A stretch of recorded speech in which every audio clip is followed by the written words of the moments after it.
y es una música que utilizamos para la hiperconexión con todos vosotros. Y claro, me decía Carmen ahí fuera, es que no hay forma de encontrar un mensaje que se cree la versión oficial. Eso no es increíble. Y la encuesta da los datos, vamos subiendo.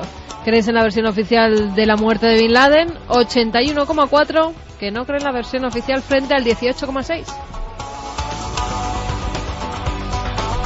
1.100 votos a estas horas, 1.100 personas votando y dando su opinión, y una vez más, la desconexión entre la verdad oficial y lo que piensa de verdad la gente.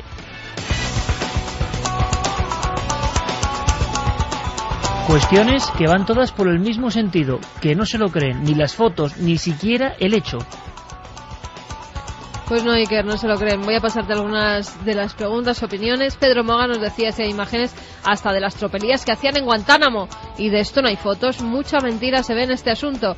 Carlos decía, habría que preguntarse por qué el terrorista más buscado de la historia se esconde en una triste casa cuando otros como Saddam se escondieron en zulos y fueron descubiertos por un chivatazo. Nos lo decía Carlos. Jackie decía que una monja, hablando en la radio sobre su colegio de Pakistán, dijo hace un año que todos sabían que Bin Laden estaba en ese pueblo, ya que su médico acude también al colegio donde trabajaba la monja, el médico de Bin Laden.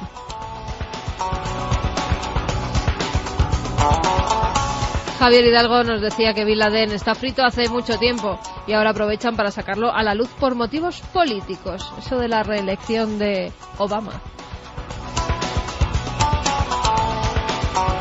Inés decía que el FBI ya ha utilizado la muerte de Bin Laden para acrecentar la confianza. Se le suponía muerto por cáncer de hígado hace unos años. Ana nos dice, Santi, ¿por qué matar a Bin Laden cuando lo normal, hasta lo sencillo, es tirar a herir y capturarlo para interrogarlo? José de Torremolinos particularmente jamás creí en la figura de Bin Laden, personaje creado por motivos oscuros de los políticos de Estados Unidos, así que no creo en esa ejecución.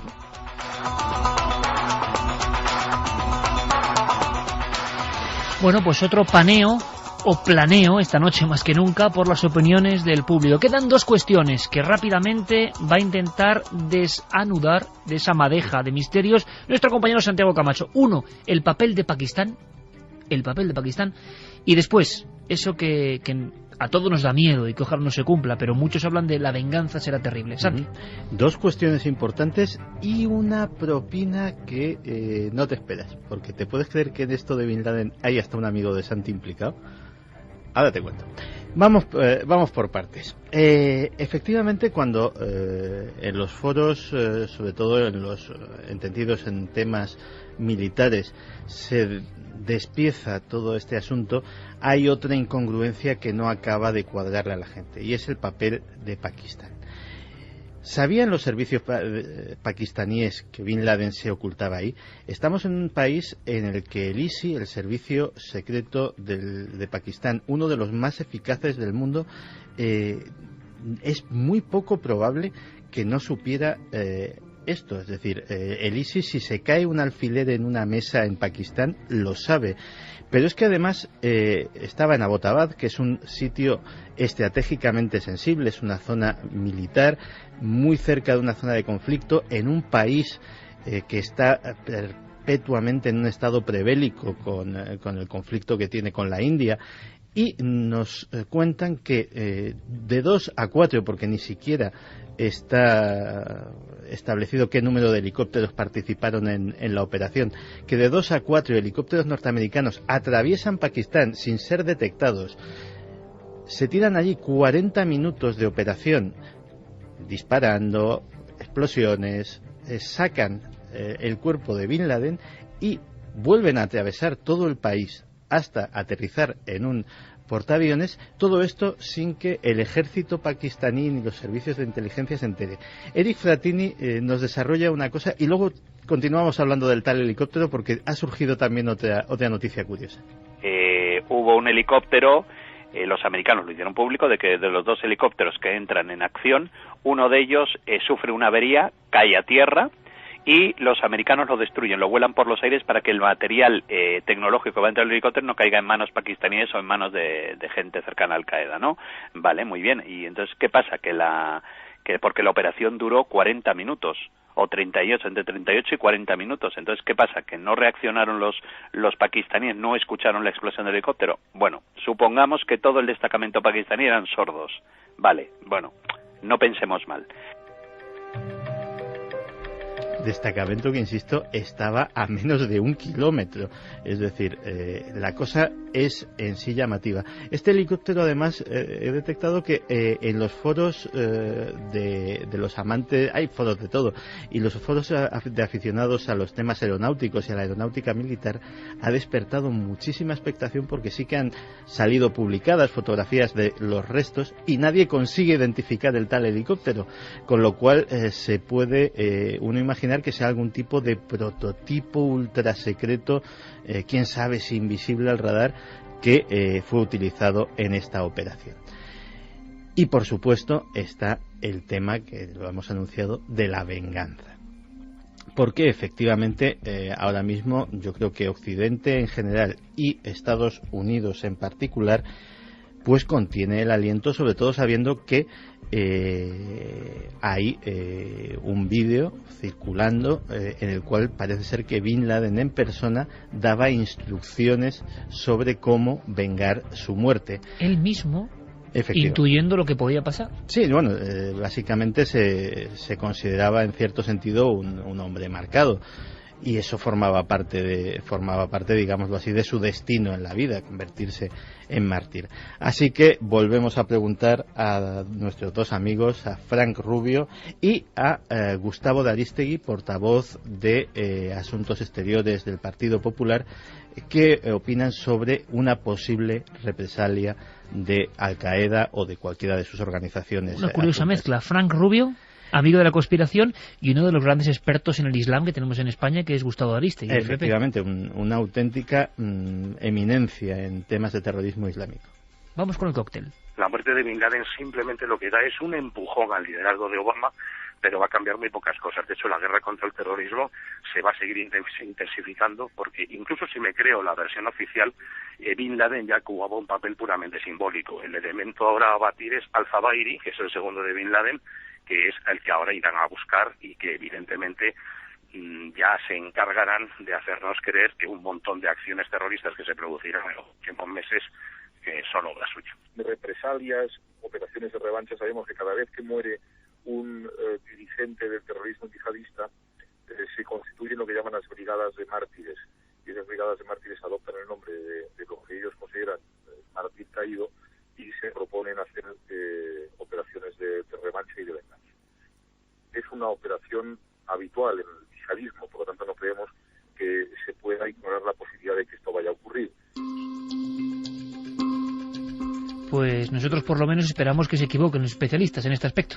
Sí, pero desgraciadamente con lo que se cuenta es con que en breve tiempo, por un tema de acción-reacción, de alguna forma alguien, sea la propia Al-Qaeda o sea alguna de las organizaciones que están vinculadas a su ideario, de una COZ, es decir, un golpe inmediato, poco planificado, pero aún así letal, y probablemente que se esté preparando durante meses o semanas una gran operación. De hecho, sabíamos recientemente que se ha desmantelado ni más ni menos que un plan para hacer una serie de atentados en trenes muy parecidos a los de Madrid en Estados Unidos, coincidiendo con el 10º aniversario del 11 de septiembre. Ese plan está desbaratado, pero parece ser que estaba sumamente avanzado y que podía haber sido una auténtica tragedia, una auténtica carnicería. ¿Es algo de un amigo? Sí, porque vamos a acabar esto con un poco de descompresión.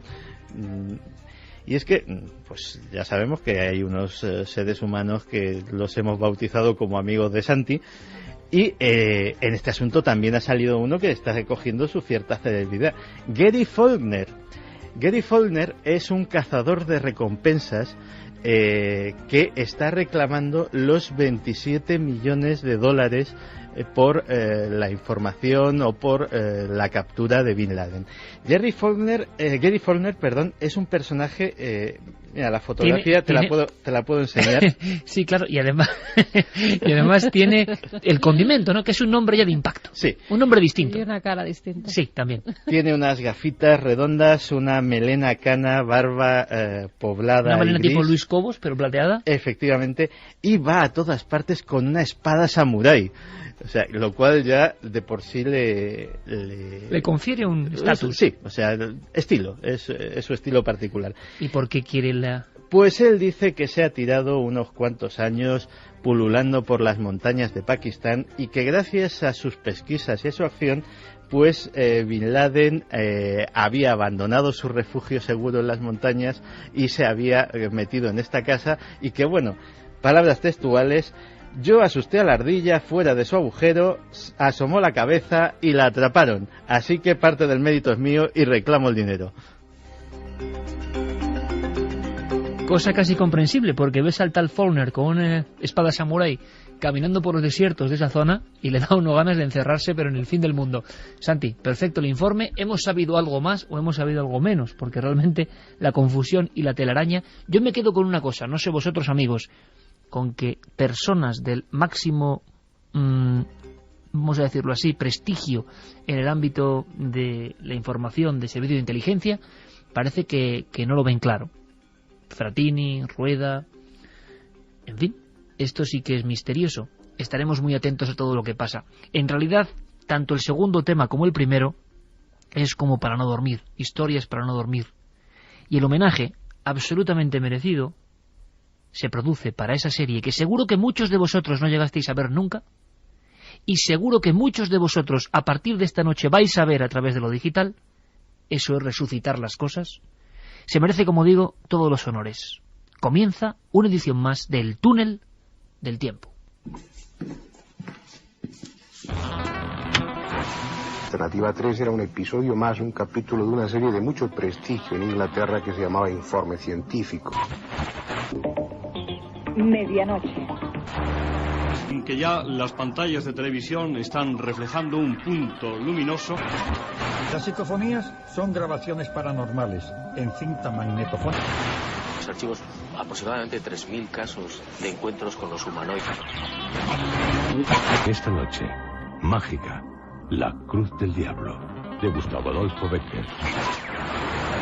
Que el metal se está fundiendo y dice que pronto se convertirá en algo así como plástico. Concretamente esta cuchara que tengo en la mano es nueva totalmente. El túnel del...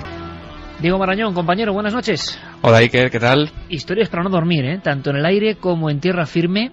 Y qué mejor colofón que el homenaje, sin duda, a la serie que enseñó el terror televisivo en nuestro país. En los años 60 se abrió una puerta crujiente que yo creo que siempre ha permanecido abierta y que realmente estremeció el corazón de los 35 millones de españoles que vivían en aquel entonces, ¿no? Sí, además una puerta que estaba adornada por aquel entonces con 2 rombos. ¿Es verdad? Sí, y en la edición en DVD de estas historias, curiosamente han desaparecido esos 2 rombos, con lo cual queda un poco... No es lo mismo.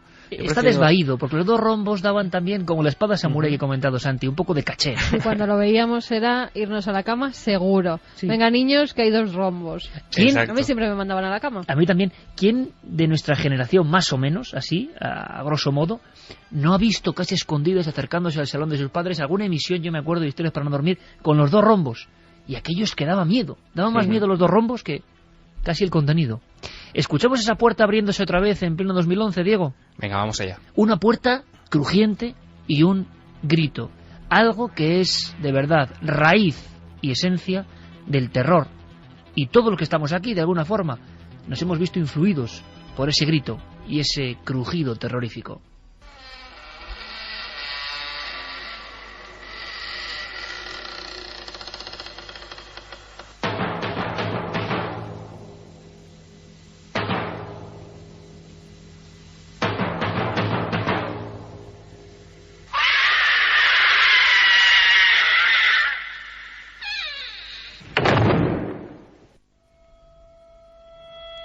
Y a partir de ese instante, España entera con una sola cadena quedaba paralizada.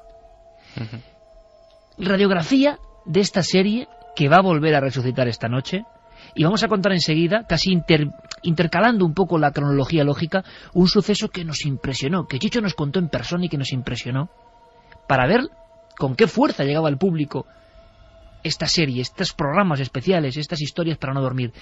Titulares que tenemos que aprendernos para todos los amantes del misterio que no las hayan conocido, estas películas. Diego. Pues estamos hablando de una serie absolutamente pionera en muchos sentidos, porque el terror en televisión, en España, era algo muy poco tratado.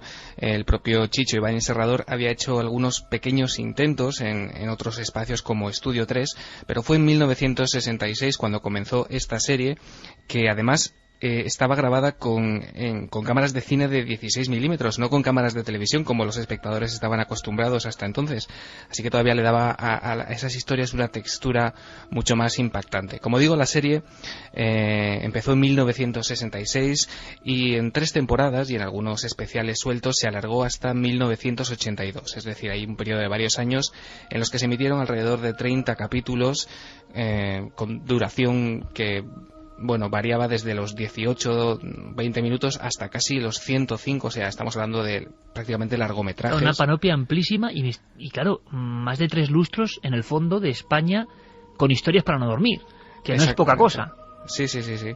Y como digo, esa puerta que escuchábamos se convirtió, era algo tan simple y tan reconocible que se ha convertido en un icono que asustó a mucha gente, como vamos a ver. Bueno, asustó a mucha gente y se puede decir casi que paró el corazón de mucha gente. Carmen, importantísimo, vamos a decir, además hay un regalo que es Paranormal Activity 2, que va muy en esta línea, en el sentido de que son modernas historias para no dormir. Sorteamos 3 DVDs. Vamos a pedirle a nuestro público, seguramente al público más veterano, si recuerda historias para no dormir y qué historia le marcó en concreto. ¿Te parece? Claro que sí, vamos a repetir las vías de contacto. Milenio3 con número @cadenaser.com, también www.cadenaser.com, esos mensajes que van subiendo segundo a segundo, y el Twitter de La Nave del Misterio y el Facebook de La Nave del Misterio, donde ahí Guillermo ha estado listo y nos ha puesto, para que lo veamos más clarito, todas las preguntas y que nos dejen también esos capítulos que vieron de Chicho Ibáñez Serrador. Bueno, pues uno de los momentos de verdad mágicos en mi trayectoria como periodista lo constituye el día en que tuve cara a cara a Chicho Ibáñez Serrador en el plató de Cuarto Milenio y dijo una cosa, y aquí, no sé, con toda la humildad lo digo, pero es que yo me sentí tan honrado cuando dijo que seguía nuestro programa. Hacía un esfuerzo, Chicho, ¿verdad? ¿Os acordáis, no? Sí. Para ver nuestro programa. Me decía, ¿cuántos domingos en mi silla, sentado, solo, viendo tu programa, vuestro programa? Cuando un maestro como Chicho te dice eso, para mí lo demás queda en otro aspecto, ¿no? Haber logrado la atención de un genio sin precedentes en nuestro país, y que es verdad que hasta en muchas formas de nuestro programa de televisión hay cosas que son homenaje absolutamente clásico a Chicho, pero esa noche en Cuarto Milenio, Chicho, el gran Chicho, que se venía arriba además recordando las historias, nos contaba algo que nos helaba el corazón a nosotros también. Hubo gente que murió viendo historias para no dormir. Yo recuerdo un matrimonio de Andalucía. Si me están viendo, desde aquí les pido perdón a los sucesores, porque una pareja murió viendo historias para no dormir. ¿De lo que le impresionó? De lo que le impresionó. ¿Y sabes qué capítulo era? Creo que era La Zarpa. La Zarpa. A 2 personas, del impacto que les produjo. A un matrimonio.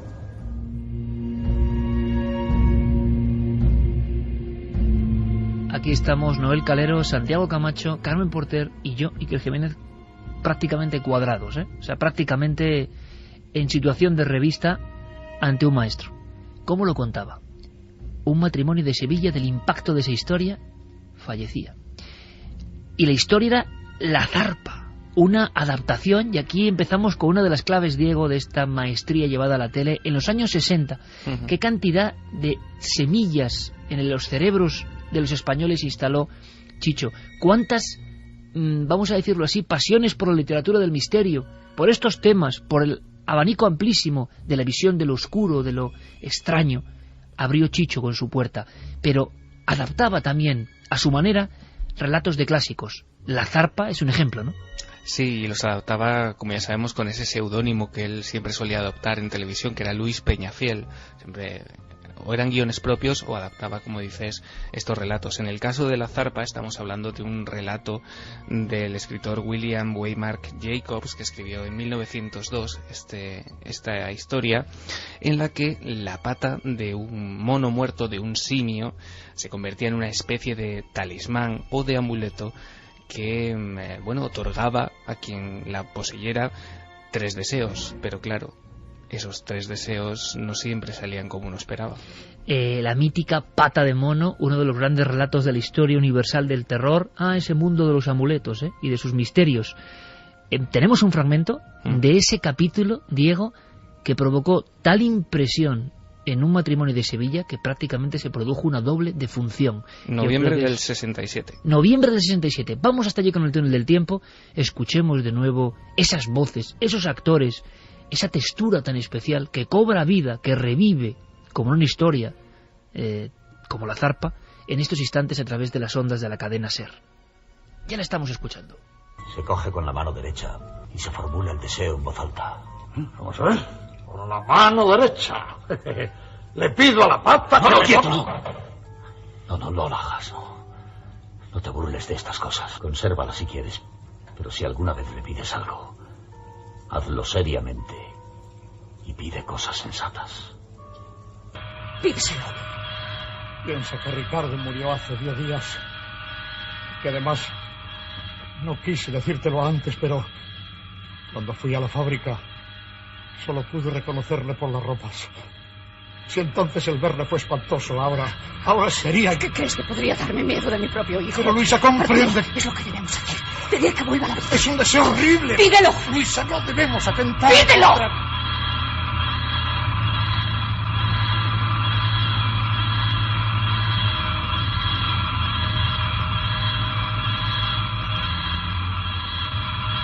Pido que mi hijo vuelva a la vida.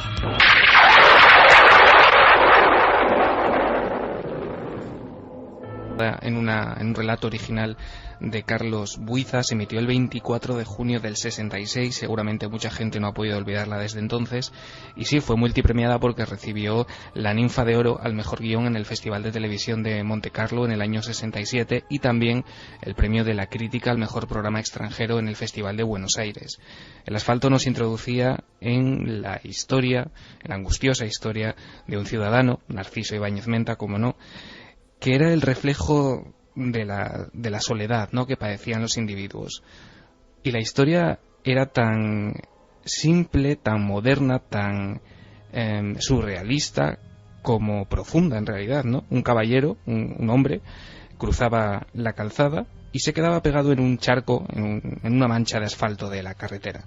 Y a partir de ese momento desfilaba ante él una panoplia de personajes, una galería de caracteres, ¿no?, que o le ignoraban o se abstenían de ayudarle. Pero fijaos, amigos, si está vigente ahora mismo ese tipo de terror. Chicho quería decirle a España entera que te podía pasar algo y nadie te iba a ayudar. Su padre, Narciso Ibáñez Menta, genio entre los genios, iba hundiéndose poco a poco en el asfalto reblandecido por el sol, el calor, poco a poco, cada vez más como en una arena movediza. Y nadie le ayudaba. Parecía que le iban a ayudar. Mucho antes de la historia famosa de la cabina de Mercer o situaciones similares, el gran Chicho provocaba el espanto gradual en esta historia que ahora Diego recupera. El asfalto. ¿Y usted? ¿Yo qué? ¿Dónde perdió los pies? En el asfalto. ¿Y cómo? No los perdí, no. Lo que pasa es que con el calor el asfalto se ablandó. Al ir a cruzar me quedé pegado y ahora me estoy hundiendo poco a poco. ¡Qué barbaridad! Hombre, a ver si yo puedo ayudarle. Señor. Una. 2. Y 3. Es imposible. Imposible, sí, pero... Está muy pegado y yo sin fuerza, sin brazo. No sirvo para nada. Por favor, dame a un guardia. Por estos barrios nuevos y apartados y a estas horas es difícil encontrar uno. Entonces, Entonces, llame por teléfono. Al final, el gran Narciso Ibáñez Mente era consciente de su mala suerte, y en los minutos que no vamos a desentrañar sabía que su fin estaba escrito. Nadie le iba a ayudar. El asfalto. Carmen recordaba una historia del enterrado vivo, una adaptación de Edgar Allan Poe, pero contado con unos códigos que aterraban. Y tú eras una niña muy pequeña, en el 82, y se te quedaron imágenes todavía en la cabeza. Esa era la fuerza de Chicho. Unas pesadillas, yo recuerdo que, claro, no me dejaban nunca verlos porque luego tenía que dormir con mis padres en la cama del miedo que me daba. ¿No estábamos acostumbrados a esos miedos, Santi? No, la verdad es que no.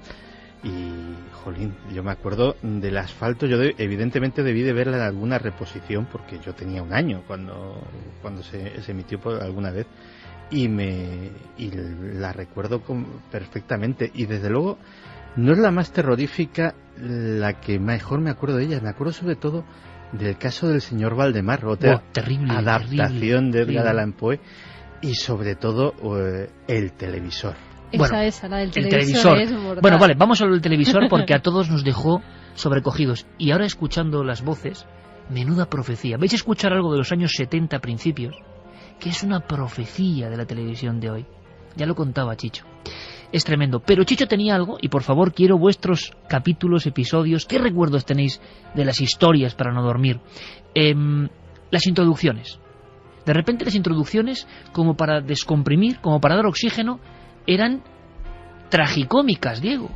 Sí, y además Chicho siempre señaló como referente, y nunca lo escondió, a Alfred Hitchcock, que desde 1955 hacía prácticamente lo mismo en su serie Alfred Hitchcock Presenta, ¿no? Siempre esas presentaciones servían de prólogo a las historias, pero siempre se remataban con un gag, ¿no? Con ese chiste, con esa vuelta de tuerca del humor negro tan característico de Chicho, y era algo que en España también había hecho, por ejemplo, Adolfo Marsillac, en algunas adaptaciones de relatos de William Irish, o en algunos de los semanarios, en uno en concreto más populares de España en aquella época, había una sección que también se llamaba Tiemble usted después de haber reído, ¿no? Tiemble usted después de haber reído. Sí, Chicho siempre señaló que bueno, que no tenía ningún inconveniente en mostrar su reverencia y su inspiración para esas historias en esos otros factores. Hombre, es un ejemplo de grandeza, ¿no? Reconocer a los que hacen cosas.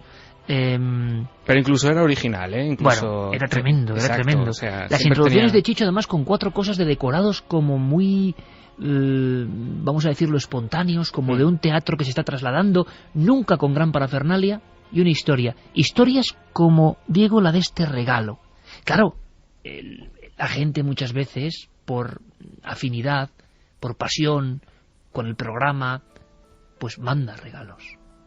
Algunos regalos eran sorprendentes. Este, por ejemplo, iba con el capítulo El aniversario. Día a día, como digo, se reciben... ¿Sí? Don Narciso, sí. perdóneme. Este paquete certificado es para usted. Muchísimas gracias. El público amable, el público que no solo nos aplaude, sino a veces nos obsequia con... A ver, perdón. ¿Qué será? Estimado señor Ibáñez Serrador, mi esposa, que en paz descanse, era su más entusiasta admiradora. A todas horas me hablaba de usted, me hacía leer todo lo que sobre usted se publica, y lo que es peor, me hacía presenciar todos sus programas. Todos. Mi querida esposa, que en paz descanse, me repetía y repetía constantemente que usted y sus guiones le hacían perder la cabeza. Por lo tanto, he decidido que si ella la perdía, usted la encontrase. Chicho abría el paquete y estaba la cabeza de la buena señora. Genial como pocas cosas. Genial además porque uno se reía, pero después venía el miedo. Y el miedo a veces que acudía a perfectas descripciones del misterio. Hay un episodio especialmente horrible de una de las reposiciones o últimas épocas de Historias para no dormir, que habla de Freddy. ¡Oh! Bueno, Santi acaba de dar un suspiro, una exhalación, y ha saltado casi de... Un extraño muñeco. Muy recordada también por los seguidores de Chicho. Pero es que además yo la tenía en una nebulosa, y yo tardé mucho tiempo, en las épocas previas a Internet, intentando buscar una película de mucho miedo que sale un muñeco sin acordarme que era una historia para no dormir, y tardé años en volver a verla y averiguar que efectivamente aquello que me dio tanto miedo de pequeño pues había sido una de estas historias. Y es que el terror, la descripción de lo que era lo oculto, estaba permanentemente en las historias de Chicho Ibáñez Serrador. Pues yo utilizo las dos cosas. De un lado está el bien, del otro el mal. Y en medio, nosotros. Que somos una mezcla de ambos. Pero de verdad, ¿tú crees en apariciones, fantasmas y todas esas cosas? Todas esas cosas, como tú les llamas, están con nosotros. Nos acompañan siempre, aunque no podamos verlas. Unas nos protegen y otras no.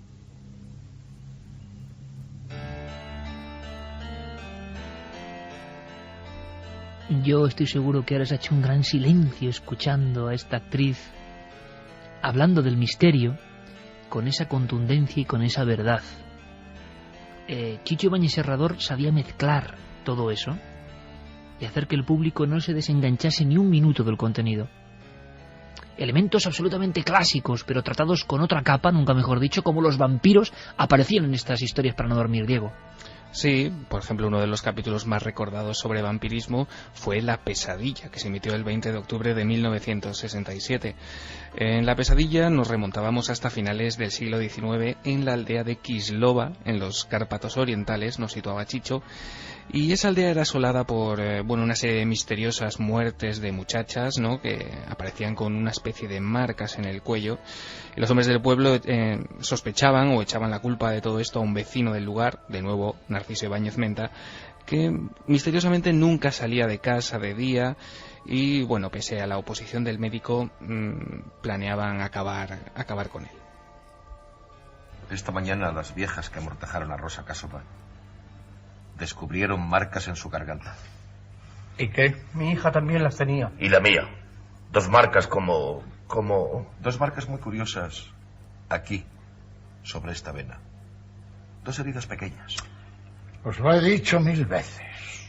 Pueden haber sido causadas por algún broche o tal vez se las hicieron ellas mismas con las uñas. Pero las 6 muchachas muertas las tenían. No, eso no. Las tenía Rosa y también tu hija, Gradisca. Pero no la tuya. Sí que las tenía. No, te han dicho que las tenía. Pero claro, la gente habla, la gente imagina, murmura. Y todos terminan por creer en una patraña absurda y estúpida.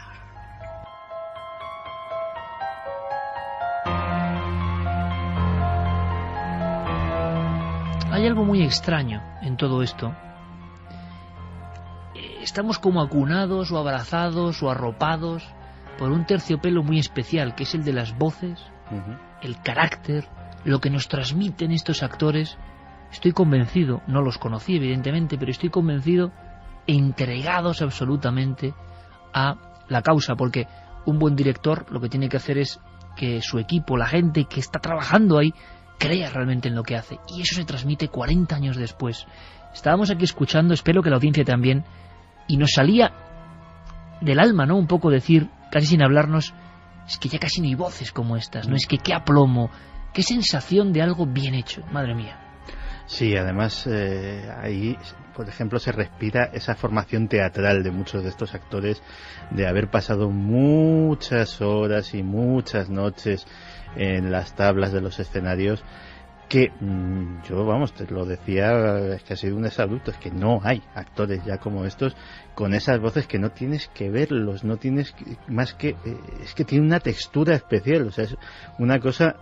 yo de verdad estoy gozando y te aseguro que mañana mismo cuando me despierte voy a irme a escuchar y a ver a estos actores que no solamente en la serie de Chicho, sino en los míticos Estudio 1, en muchas cosas que hacía la televisión española de aquellos años, pues dieron lo mejor de su profesionalidad para nosotros.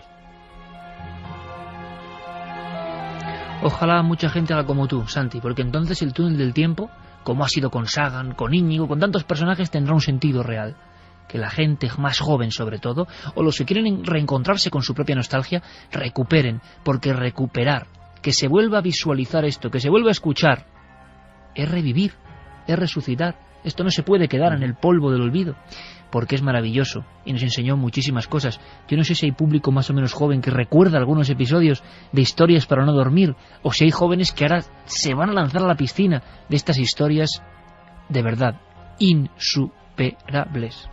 Pues mira, Almudena nos decía, me acuerdo cuando vi la historia de Freddy, que salía la banda sonora del Resplandor, qué miedo pasé. Una de las que más miedo me da es La cabaña. Cristina Travieso, La zarpa.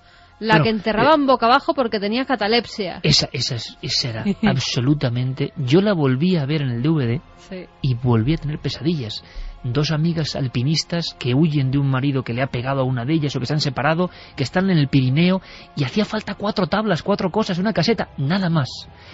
Y por las noches, pues parece que aparecía una de ellas muerta y la enterraba la compañera. Allí empezaba una historia de terror, porque después de haberla enterrado en la nieve, volvía a aparecer fuera de su tumba. Una historia de catalepsia y de misterio, de temas que no se conocían y que nos recuerdan nuestros oyentes.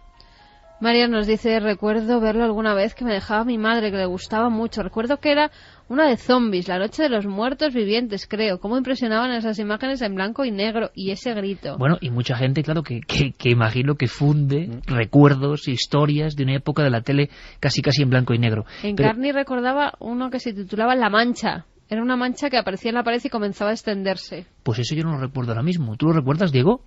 La mancha, la verdad es que no me suena. Pero sabes, Iker, que la gente quizá no esté fundiendo tanto como pensamos con La noche de los muertos vivientes, porque en los 80 Chicho presentó Mis terrores favoritos. Es verdad. Donde era un contenedor de películas de terror clásicas. Es verdad.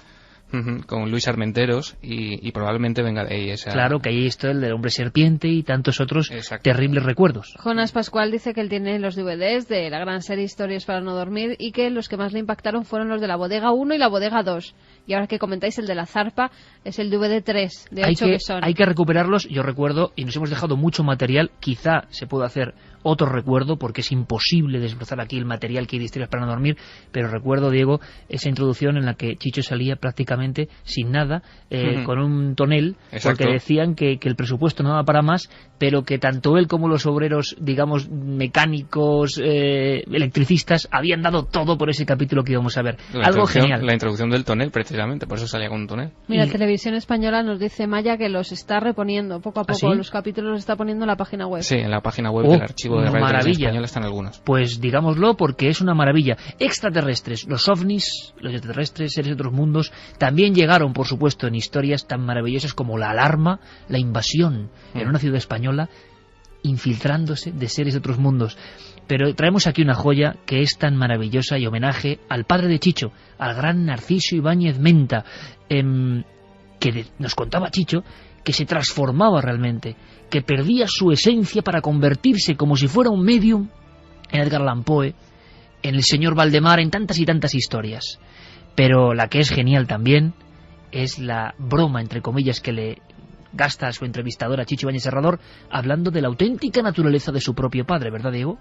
Exacto. Además, precisamente esto ocurría no en Historias para no dormir, sino en Mis terrores favoritos, el 20 de septiembre del 82. Chicho está hablando con Luis Armenteros, la copresentadora del Espacio, sobre esa capacidad de su padre, de Narciso Ibáñez Menta, para transfigurarse, ¿no?, en esos personajes.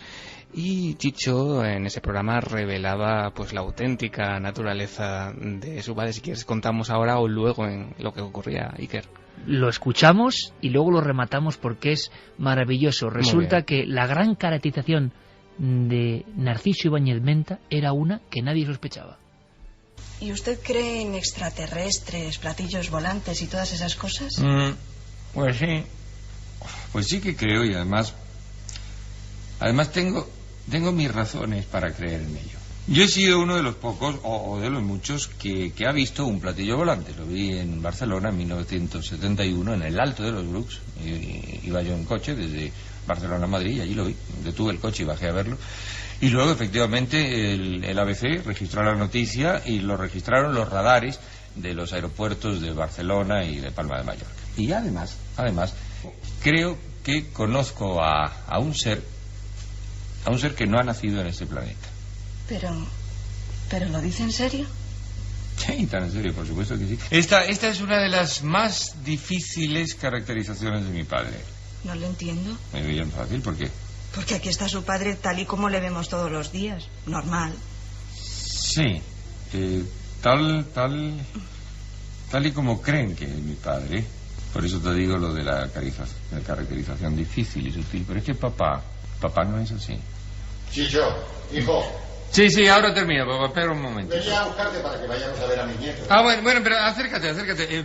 Permítame que te presente. Mi padre, Luis Armentero, mi compañera. Pero su papá es así. Sí, claro que sí. Lo que ocurre es que dicen que nació en Asturias, pero no. Su platillo tomó tierra en Sama de Langreo. Y claro, tiene que ir caracterizado de Ibáñez Menta para no llamar la atención. Cuando quiera nos podemos ir, papá. Que les guste a ustedes el programa hasta la semana que viene, Luisa. Vámonos, papá. Vamos, Chicho. Casi no hay ni que poner imágenes, pero ¿qué estábamos viendo, Diego? Estábamos viendo a un muñeco, una especie de extraterrestre de medio metro, de color verde, que se iba de la mano de Chicho, se iba fuera de cámara y que evidentemente según él, era la verdadera identidad de Narciso Ibáñez Menta. Genial. Que un día habrá que hablar del propio Narciso Ibáñez Menta, que llegó a protagonizar incluso películas del llamado terror parapsicológico en España, pero tanto Santi como Carmen, como muchísimos amigos, han coincidido con el televisor. Yo recuerdo el impacto por ser ya en color esta edición, el televisor. Un papel de Narciso Ibáñez Menta que encarnaba a un pobre hombre hipnotizado por la tele, dominado por la tele. No sabía hacer nada sin la tele. Su sueño era una tele en color. ¿Qué más habría que contar para un corte que es tan brutal con lo que se cuenta? Era una vez más, ¿no? Era un poco advertir incluso de los peligros del medio. Diego. Sí, en la línea de lo que ocurría con el asfalto, era más o menos esa tónica. El televisor se emitía en la última etapa de la serie, el 5 de julio del 74. Era un mediometraje en el que, por primera vez, según Chicho, la televisión era criticada desde la propia televisión. Era la primera vez que ocurría. Se contaba el quehacer diario de un hombre gris, sin otro aliciente, como decía Sicker, que el de ahorrar, ¿no?, en su trabajo para comprarse un televisor, y lo que comenzaba siendo una comedia, pues una comedia dramática, ¿no?, iba adquiriendo tintes un poco extraños de terror a medida que el aparato casi poseía al protagonista, se podría decir. Era una metáfora del embrutecimiento al que puede llevarnos la televisión y que hoy, desde luego, está más de actualidad que nunca. Pues vamos a terminar nuestro homenaje a Chicho y a su padre, a dos maestros de la televisión que nos enseñaron tanto, hablando de la televisión. Esto es como una profecía de Nostradamus. Fue el último capítulo, por cierto. ¿Último capítulo? ¿Qué año, Diego? 1974. Se repuso más tarde. La última vez creo que se repuso en el año 2000. Bueno, pues en el 74, ese hombre que soñaba con la televisión y con pasar horas y horas junto a ese invento maravilloso, empezaba a transformarse. El final, una de las franjas finales del capítulo, es aterrador.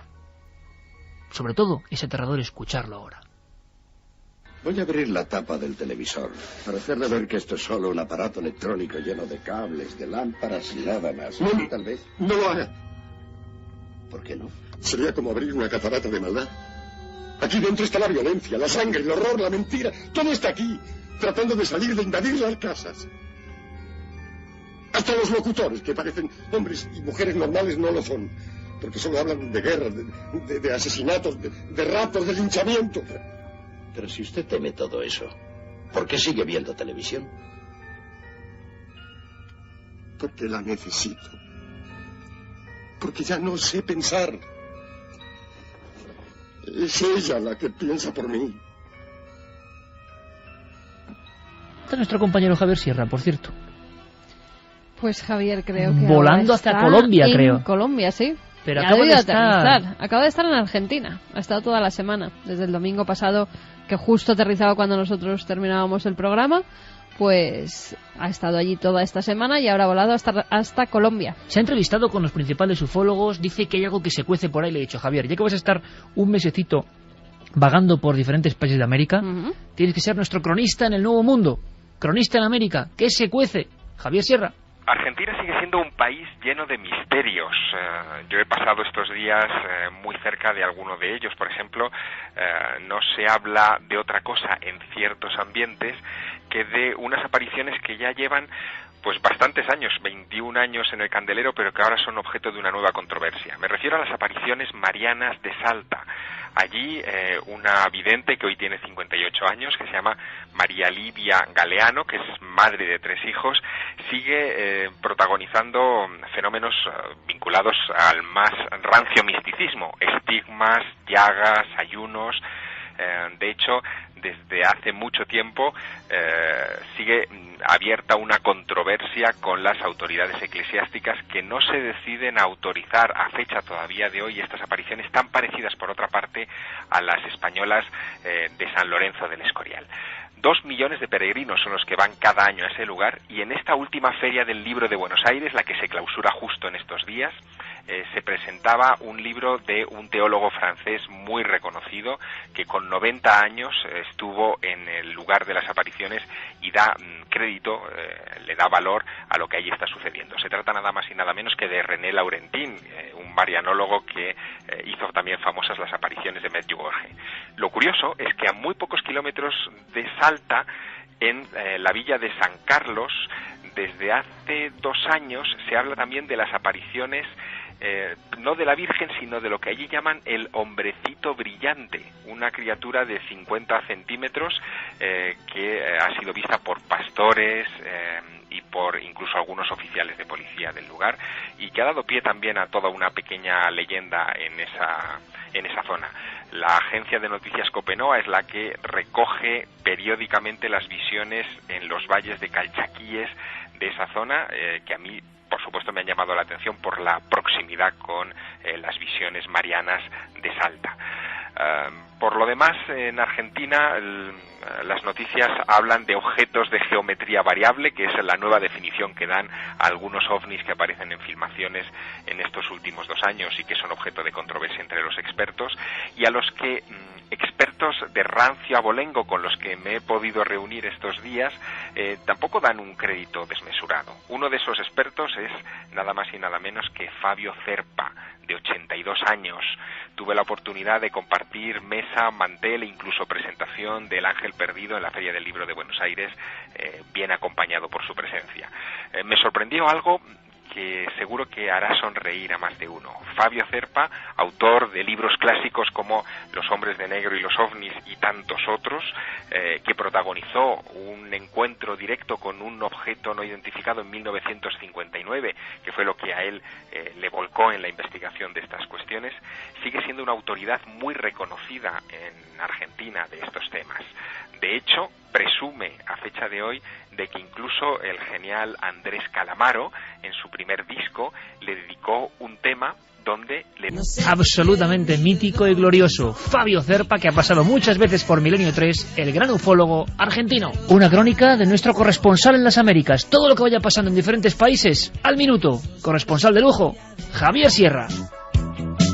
Estoy pensando en un invasión. Y podemos terminar con los mensajes y los ganadores, que había ahí un sorteo importante. Bueno, que apunten otra canción. Irene Muñiz nos dice que hace unos 7 años una canción que se llamaba O Galicia Calidade, de un grupo gaditano, Compás, Mártires del Compás, que decía: O Galicia Calidade, ¿dónde estará Bin Laden? En el fondo del mar, solo Dios, Alá, lo sabe. Los ganadores: Iker Pedro de Yecla, que decía: no termino de creerme que Bin Laden haya muerto, sin imágenes, sin nada que lo demuestre, y tanta rapidez para deshacerse del cadáver. Los americanos son muy fantásticos, pienso que hay gato encerrado. Otro de los DVDs es para... es que tengo que abrir los mails. María Eva Villanueva, que nos hablaba de una película que se llama Los Lagoniers de Stephen King, que al parecer tenía mucho que ver con un avión también que se estrellaba. Y el último de ellos es para... vamos a ver si se me abre, porque esta noche tenemos problemas con las vías de contacto. Creo que es Gabriel, que nos decía en un mensaje, en un mail: sois los mejores, y decía: a mí también me parece muy raro que tras casi 10 años de guerra, cerca de 1 millón de muertos, atentados y demás, ahora vengan con que lo han disparado a la cara y lo han tirado al mar. Vaya trola, teniendo en cuenta lo mal que nos sienta a todos Guantánamo, ¿no sería más probable que lo tengan bajo tortura en este momento para sacarle toda la información? Bueno, pues los DVDs irán para ellos. Que se pongan en contacto con nosotros, nos envíen su dirección y les mandaremos el DVD. Y nos mandaban un mail de despedida a una amiga. Se llamaba Donna, era una perrita que tenía 16 años y medio y bueno, pues están muy entristecidos tanto José Antonio como Nuria, su mujer, y que desde aquí pues mandáramos esas palabras de aliento para Donna, que seguro que nos estará escuchando, y a ellos también. Y seguro además que hay otro perro, otro amigo que necesita su cariño de inmediato. Nuestro saludo para animales y para personas, para todos. Ser muy felices. Santi, nos vemos mañana en la tele. Nos vemos mañana, y solamente hace un recordatorio. En Getafe, Beatriz Menchen está haciendo 9 días, lleva de huelga de hambre para evitar el sacrificio de los animales en las perreras. Un recuerdo a ella. Sí, muy interesante, muy interesante. Sí, señor, hay que decirlo. ¿Cómo se llama la chica? Beatriz Menchen. Que había sido directora de la perrera de Getafe y ella no mataba animales. Pues todo nuestro apoyo. Mañana nos vemos en Cuarto Milenio desde un lugar muy especial, emitiendo desde allí prácticamente, y lo vamos a disfrutar. 3 y 7 minutos en este preciso instante. Aquí estamos, los integrantes de Milenio 3, viajando por un programa que perfectamente era la primera idea, aunque es un asunto un tanto distinto, incorporarlo a la serie que hicimos sobre la España negra recientemente. Este podía ser el tercer episodio, la tercera pata. Después del crimen y un misterio clásico, la muestra de misterios en un momento de crisis. Y desde luego, la historia del cementerio de Manises, decíamos allá afuera, en la tertulia paralela, de alguna forma, que era una escena del gran Chicho Ibáñez Serrador, digno de un cuento de los suyos televisivos y radiofónicos, de una historia para no dormir, titulada algo así como porque Arturo San Pedro nos contaba otro elemento.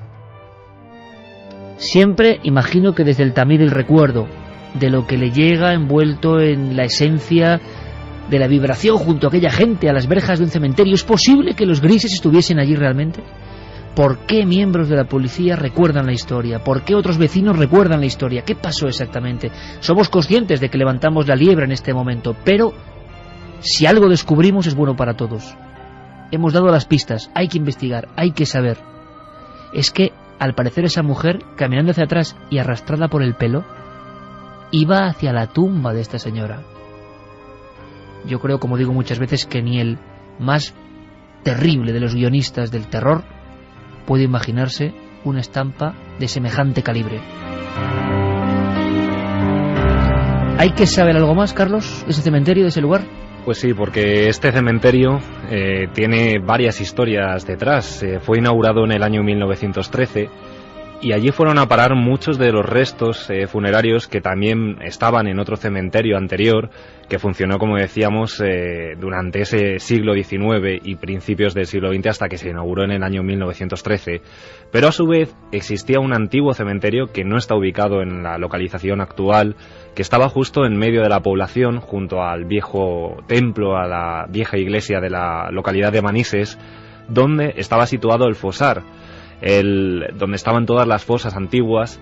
Y fíjate la curiosidad de cómo se descubrió. Una vez más, durante una remodelación de esa zona, se estaba construyendo un nuevo edificio con pisos a mediados de los años 70 más o menos, y se empiezan a descubrir restos humanos, empiezan a aparecer huesos y más huesos.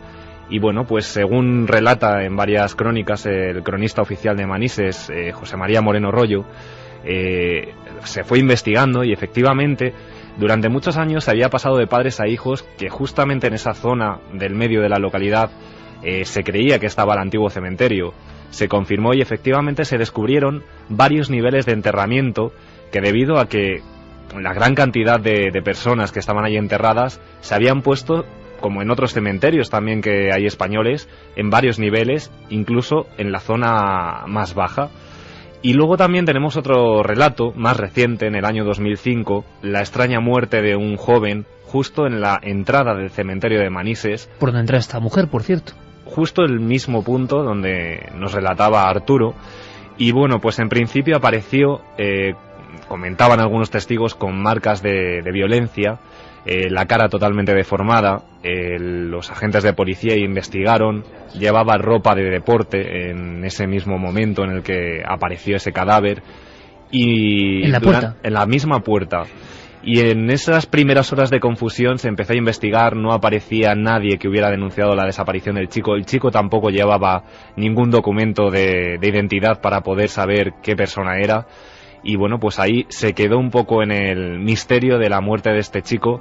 Sin embargo, días después sí que una familia de Gandía, ante no saber nada, desconocimiento de lo que había pasado con su hijo y que tenía la esperanza de tener noticias en los siguientes días, sí que al aparecer la noticia en varios diarios levantinos, se acercó a la policía de Manises y lo identificó, y efectivamente sí que era su propio hijo. La causa de la muerte, se dijo que era por causas naturales, aunque el caso sigue abierto durante varios meses y nunca se supo más de ese caso. Cementerio de Manises, la historia de una mujer arrastrada por una fuerza que parece incomprensible, que la lleva hasta una tumba concreta. Esa mujer servía a otra, más anciana, que antes de morir insiste en que su hermano, típicos problemas de familia, tenía que llevarle flores. Al parecer la promesa no se cumple, y esta mujer llega a hablar con Arturo, el que habéis escuchado, con su familia, con la madre de Arturo, diciendo que venían sucediendo una serie de extrañas apariciones, que la anciana, bien sea sugestión, histeria, no lo sé, o bien sea la realidad de estos fenómenos, se le presentaba una y otra vez. La anciana se presentaba. La siguiente estampa de esta historia de terror es la policía, que nos parece un poco aquí incomprensible, no lo entendemos, los grises de la época, año 65 o 66, abriéndole el paso y dejando que la mujer pernocte en el camposanto. ¿Por qué? ¿Para qué? Y luego una retahíla de vecinos observando a través de las vallas del cementerio el caminar hacia atrás, como en trance quizá, no lo sabemos, de esta mujer que siempre llevaba el pelo recogido y que lo lleva extendido, estirado por alguien que nadie puede ver, hasta el punto concreto de la tumba. ¿Qué es esto? Desde luego la investigación queda abierta, la investigación empieza ahora a construirse. Ojalá os podamos contar cosas. Nadie con más ganas que nosotros de llegar a lo más hondo de este misterio. Nos impulsa el hecho de que en los primeros sondeos nos damos cuenta de que algo que solo puede ser, desde el punto de vista y prisma de la lógica, considerado como ciencia ficción, imposible, absurdo, tiene visos, tiene otros testigos. ¿Es posible que las personas vieran esto? ¿Cuál era el papel de la policía? ¿Por qué abría paso a esta mujer? ¿Era una especie de sonambulismo? En Manises seguro que hay gente que sabe. Seguro que hay muchos que no quieren contar. Seguro que alguno está dispuesto a dar el paso. Le esperamos.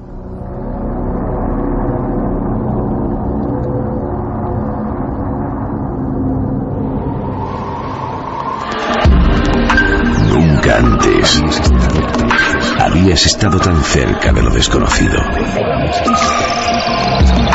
Milenio 3. Cadena SER.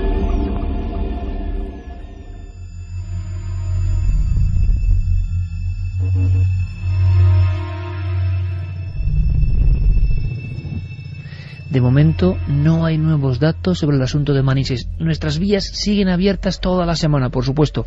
Milenio3 con número @cadenaser.com.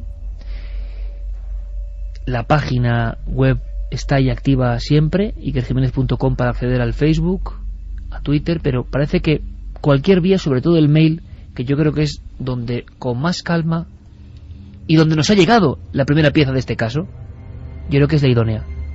Están ahí a vuestra disposición. Milenio3 con número @cadenaser.com, www.ikerjimenez.com para acceder a nuestro Facebook y al Twitter, y también www.cadenaser.com, donde vamos recibiendo además los mensajes. Los que nos ponen un número de teléfono, por supuesto, no los subimos a la web, sino que nos quedamos el número de teléfono que ya nos ha dado, por ejemplo, para ponernos en contacto con Mauricio. para llamarle a él y que nos ponga en contacto con Mauricio. Eso es, por ejemplo, lo guardamos nosotros, no vamos a dar ningún dato personal, así que no tengan miedo de poner su dirección, su teléfono, porque esos datos solo accedemos nosotros. Pero de momento, decimos, sobre el asunto de Manises no hay nuevas pistas, aunque sí opiniones y otros casos. Pues nos llegan muchos mensajes. Por ejemplo, Javi desde Burgos dice que algunas veces estando en la cama ha tenido la sensación de que algo tiraba de él. De hecho, alguna vez me ha pasado escuchando nuestro programa. Ahora me da que después de escuchar lo que estoy escuchando me va a costar un poco dormirme. Pero bueno, aún queda una larga noche de trabajo. Menos mal que estáis vosotros haciéndome compañía. También nos decían, hace unos años vivía en Tánger, en Marruecos, y he conocido un caso similar. Es de una chica supuestamente endemoniada, que el día que iban a llevarla a un fqih, no sé si se dice así, que es un curandero religioso local, en mitad de la calle se encorvó por la cintura y empezó a gritar que alguien la tiraba hacia atrás. Su hermana y su madre, que la acompañaban, a duras penas conseguían tirarla hacia adelante entre las dos. No sé si será histeria o si hay algo más, pero no deja de ser curioso. Desde luego, los expertos desde la época de Charcot hablarían de histeria y de deformación del cuerpo en estados alterados de conciencia. ¿Hay algo más? Eso queda siempre en el umbral. Eva nos decía que por la noche me arrancaban pelo cuando dormía y mi hermana veía cómo se colocaba en la almohada. Qué miedo el que tuvo mi hermana con mis vivencias. Sois los mejores, nos decía Eva. También nos escriben desde Guadalajara, Jalisco, México, el licenciado Armando Arturo Martínez Montoña, que dice que tiene 2 años escuchando el programa. Pura calidad, felicitaciones. Tan solo era para puntualizar, Carmina desde Granada, que la canción Llorando por Granada no es de Medina Zahara, es de Los Puntos, un grupo almeriense. Un saludo y enhorabuena por vuestro programa. Pues queda dicho perfectamente. Yo viví en Varna, en un apartamento que pasaban cosas, se cambiaba la tele de canal sola y con inteligencia. Lo hacía durante la publicidad, sería largo de contarlo, pero fue muy duro, nos decía María desde Barcelona. Esa es una tele bien programada, ¿eh? Sí, inteligente, además, un duende televisivo. Y han dado las, digamos, agencias que calibran el estado de la nación, pues no son positivos. Aunque nosotros tenemos que animar, que creer que esto va a salir adelante. No sé durante cuánto tiempo el país podrá aguantar a este nivel de presión general, porque es muy triste. Y además muchas personas nos lo dicen, bueno, pero vosotros en la tele o en la radio, la gente, todo, absolutamente todo está hilado, y además todos tenemos familiares, personas que lo están pasando muy mal, y sabemos que hay muchos oyentes que lo están pasando francamente mal, algunos haciendo esfuerzos para adquirir un libro. Hoy sorteamos 3, por cierto, para... Qué maravillosa es la gente, ¿no? Yo a veces lo pienso. A veces recibimos mensajes donde comprobamos en muy pocos caracteres el esfuerzo que hace mucha gente para seguir leyendo, para seguir alimentando su cerebro, su curiosidad, para seguir haciendo, pues eso, auténticas proezas, pues para comprarse un libro, una revista, un no sé qué. Y con ese fin, ¿no? Que no es gastarlo, no sé, en alcohol o en otras cosas, es para cultivarse. Siempre hay gente, ¿no? Siempre hay gente, hasta en los peores momentos, que está enganchada a esa droga buena de la curiosidad, de la lectura, del aprendizaje, de la observación. Nosotros nos encontramos con ese tipo de gente todos los días, muchas veces, y cuando salimos fuera es increíble. Nos alegra mucho, pero estamos pasando un momento de apertura tremenda. Y aquí es cuando interviene Santiago Camacho. Hacía tiempo que teníamos este tema en la agenda. Merece un tratamiento especial. Y seguro que va a haber preguntas por vuestra parte, porque esto tiene muchas aristas. La crisis global y nacional, internacional y local, la crisis que nos afecta. Lo he escuchado muchas veces, que esto en el fondo es un juego de conspiraciones, que esto está programado, que nos están haciendo pasar las de Caín porque así lo desean algunos. No me lo puedo creer, o sí, yo ya no sé qué creer y qué no creer. ¿Qué está pasando? Santiago Camacho. Pues si creían nuestros oyentes que habían pasado miedo en las pasadas 2 horas, todavía les queda un poquito. El viernes pasado vi una película de terror. Vi una película de terror de la que todavía me estoy recuperando y que intento asimilar. Una película de terror distinta. Una película de terror donde no hay monstruos, no hay fantasmas y no hay sangre. Pero lo que la hace terrorífica es que nos toca a todos muy de cerca, más que a nadie, a los casi 5 millones de parados, a los autónomos que tienen que trabajar el doble para llevarse el mismo jornal a casa o menos, a todos los demás que tenemos trabajo pero vemos que cada día nos llega para un poquito menos que para el mes anterior. Y es que esa película, que el otro día fue al mismo cine a verla acompañada de todos sus escoltas, la ministra Elena Salgado, narra ni más ni menos que cómo se gestó la crisis.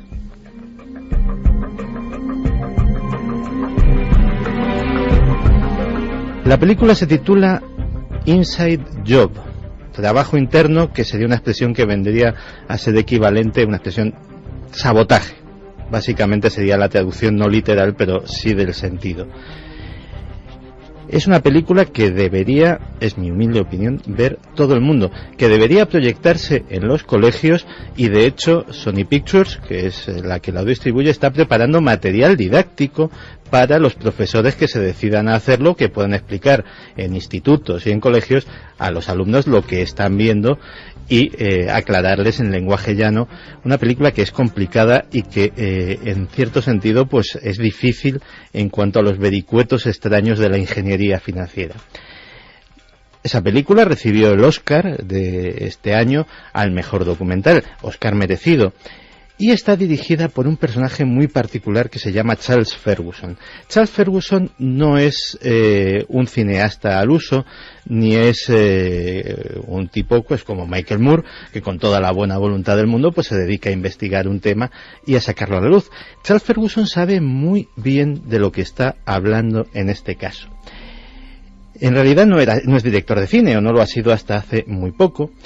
Nació en San Francisco, es científico, matemático y un empresario que en la década de los 90 consiguió levantar una exitosa empresa informática que finalmente fue adquirida por Microsoft, embolsándose $133 millones, tras lo cual pudo dedicarse a lo que era su verdadera vocación, que era escribir, investigar y denunciar las injusticias del mundo.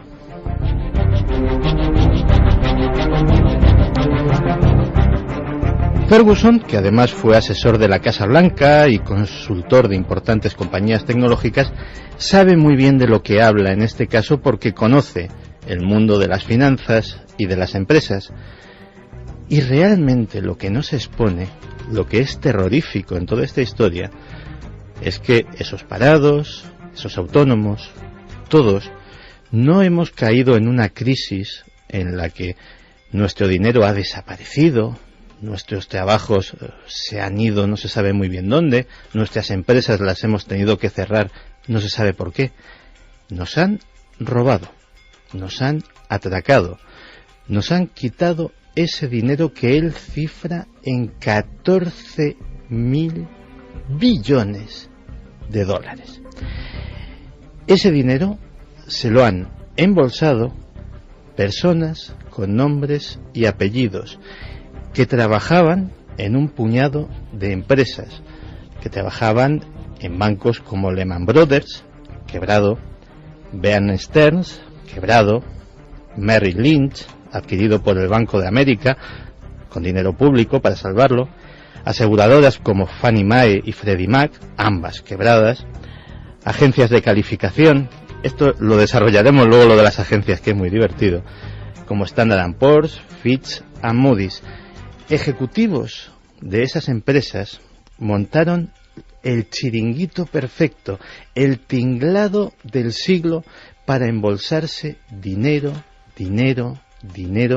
que salía de inversores absolutamente inocentes y que finalmente pues provocó la crisis. ¿Cómo era este chiringuito? ¿Cómo era este tinglado? Pues la verdad es que se ha explicado muchas veces, pero para empezar la breve explicación recurriremos a las palabras de Martin Wolf, editor del Financial Times. No eran beneficios reales ni ingresos, era solamente dinero creado por el propio sistema y todo prestado como renta cerrada para 3 años.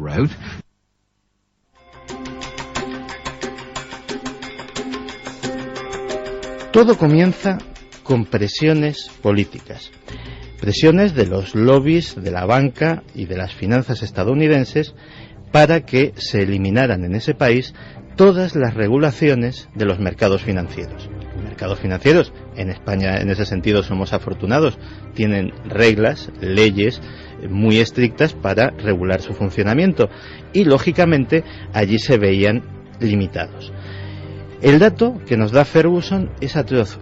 Cada senador y cada congresista estadounidense le tocan 5 agentes de los lobbies para estarle dando, en palabras absolutamente textuales, literalmente la paliza constantemente, 5 personas para cada senador, en bien de sus intereses. Virtualmente, además, todos los senadores estadounidenses proceden de lo que se llama la regla del 1%. Son miembros del 1% más rico de la población. Cuando llegan son mantenidos en su puesto por el dinero de ese 1% y saben que si sirven bien a ese 1% serán recompensados por ese 1% cuando dejen sus puestos. Claro, no estamos hablando de ricos al uso, no estamos hablando de tu jefe o el señor que le tocó una primitiva que tiene 1, 2, 10 millones de euros en el banco. Estamos hablando de gente que en concepto de bonus son empleados de empresa, no son empresarios que arriesgan su dinero, son ejecutivos y que en concepto de bonus se pueden llevar más de 400 millones de dólares al año. Ya quisiera yo unos incentivos así en mi empresa.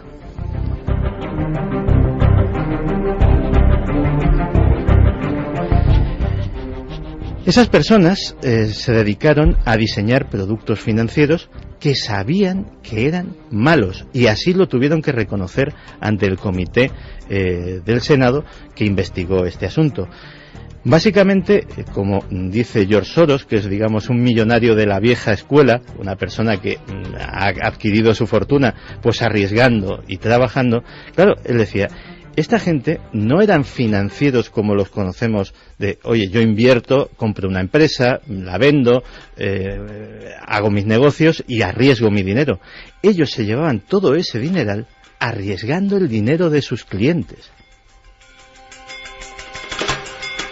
Permíteme, Santi, llegados a las 3:29, está dando otra lección de las tuyas, no cabe la menor duda, estamos enterándonos de cosas como casi nadie las cuenta, y a mí me está subiendo una especie de calor interno, de indignación en muchos casos, y yo estoy seguro que nuestros amigos van a compartir esa indignación, por lo menos quiero saber su opinión, quiero saber qué sentís.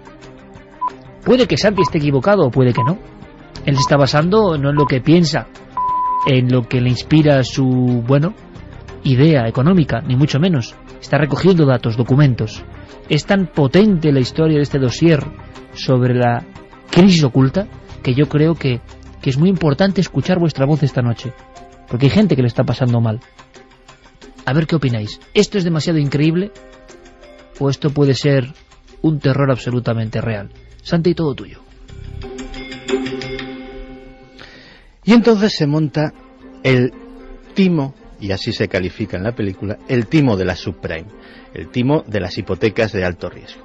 Vamos a ver, si tú tienes un banco o tienes dinero y prestas para hacer una hipoteca, lógicamente lo que quieres es que te paguen. Hasta ahí estamos todos de acuerdo. Y entonces te aseguras de que la persona a la que le has prestado el dinero pues sea capaz de devolverlo, tenga una nómina, tenga avales, ese tipo de historias. El problema surge cuando estas lumbreras tienen la feliz idea de decir, bueno, yo doy hipotecas, pero luego se las vendo a otros.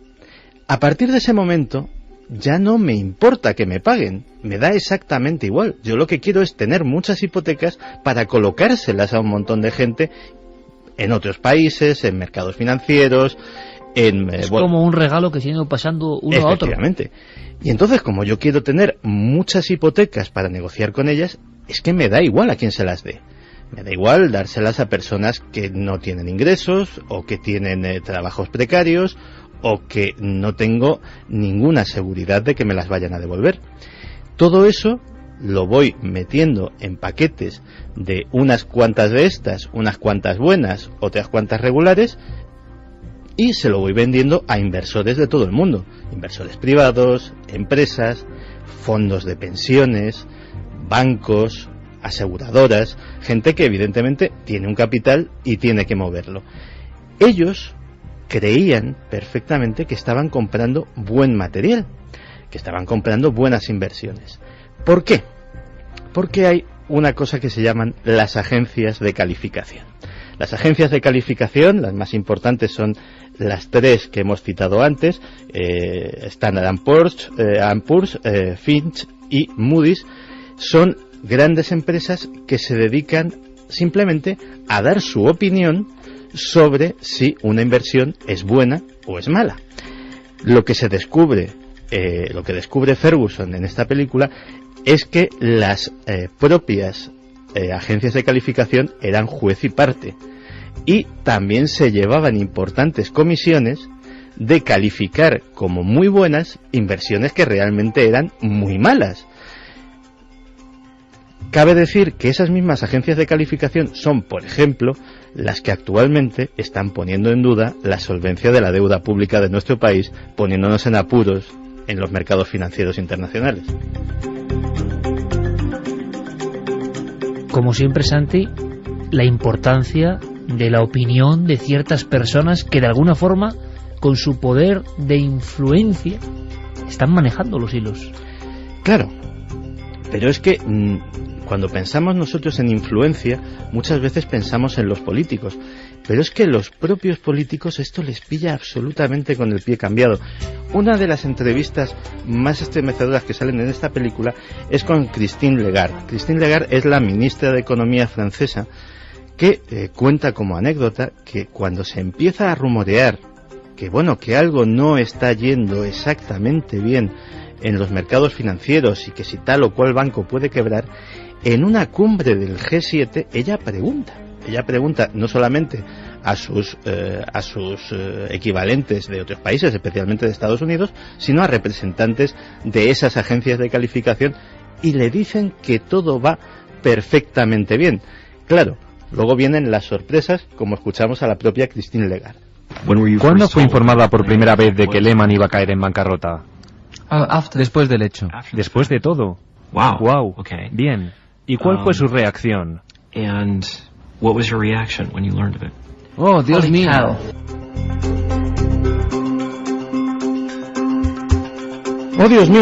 Oh, Dios mío, porque efectivamente millones de víctimas fueron vilmente engañados por aquellos que les vendieron esos productos. Pero es que aquellos que les vendieron esos productos todavía inventaron una nueva forma de sacarle más dinero todavía. Porque claro, ya se sabía que eran malos. Al poco tiempo, la gente de esos, los ninjas, como los llamamos, no income, no assets, sin ingresos, sin propiedades, sin trabajo, dejaron de pagar sus hipotecas y el castillo de naipes empezó a derrumbarse. ¿Qué hicieron cuando empezaron a detectarlo? Aseguraron esas hipotecas. Y entonces hicieron seguros de impago, con lo cual también arruinaron a varias empresas aseguradoras, y cada vez que una de esas hipotecas dejaba de pagarse, ellos no ganaban menos, ganaban más todavía. ¿Es o no es el robo del siglo?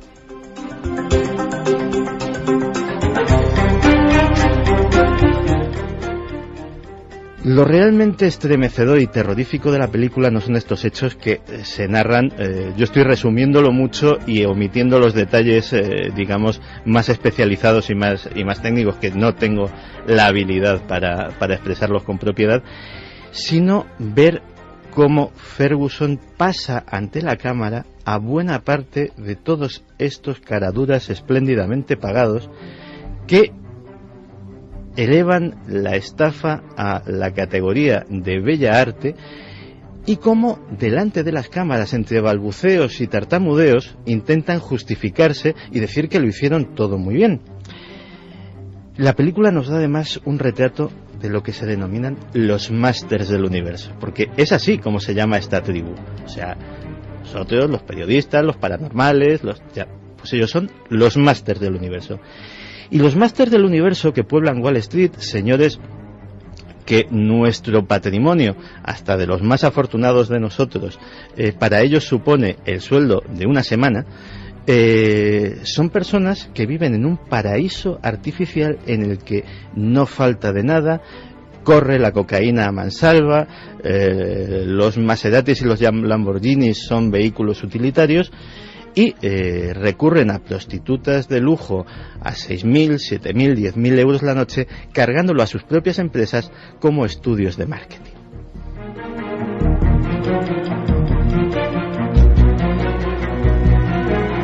Por si faltaba algo, porque aquí todos tienen parte, por si faltaba algo, están los catedráticos, porque los catedráticos también tienen culpa de esto. Cuando estos señores de los lobbies estaban empujando a sus políticos para que desregulasen el mercado financiero, lógicamente tenían que presentar estudios y tenían que dar pruebas de que lo que estaban diciendo era verdad. Me lo estoy imaginando, antes de que lo digas me lo estoy imaginando. Los más importantes catedráticos de economía del mundo, los gurús de la economía, aquellos que sus libros de texto, sus trabajos académicos son los más apreciados y los más valorados, también estaban a sueldo de estas compañías.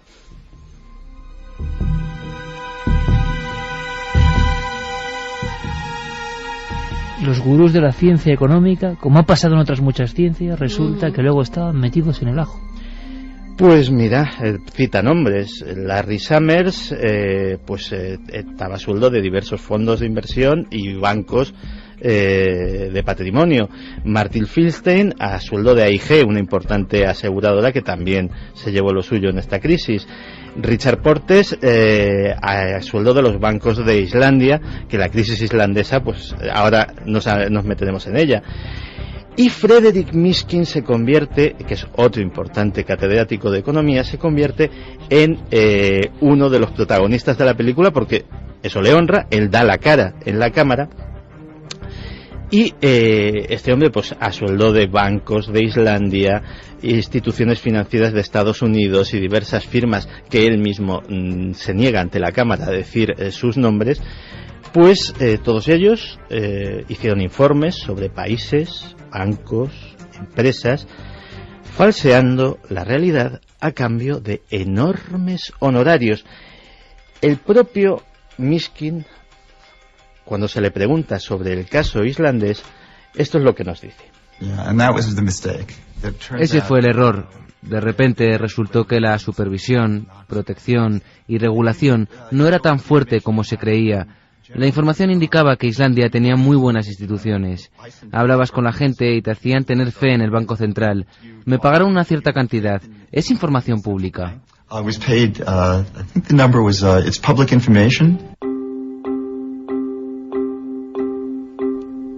Ferguson es un entrevistador brillante.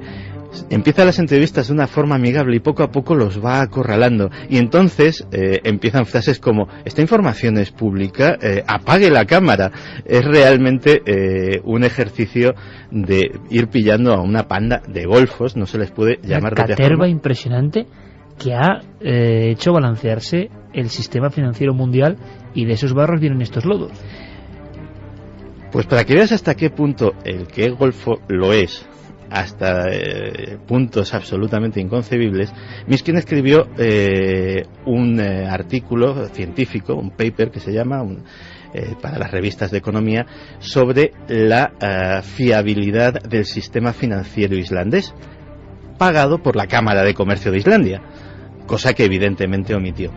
Pero a día de hoy, que ya ha quebrado Islandia como país entero, Mishkin ese artículo lo sigue colocando en su currículum, solo que le ha cambiado el título, y es la falta de fiabilidad del sistema financiero islandés.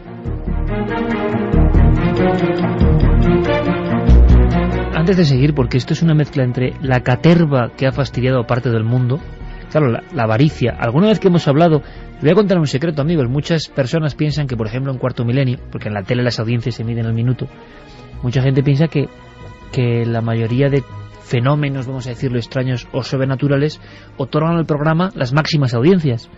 No es cierto.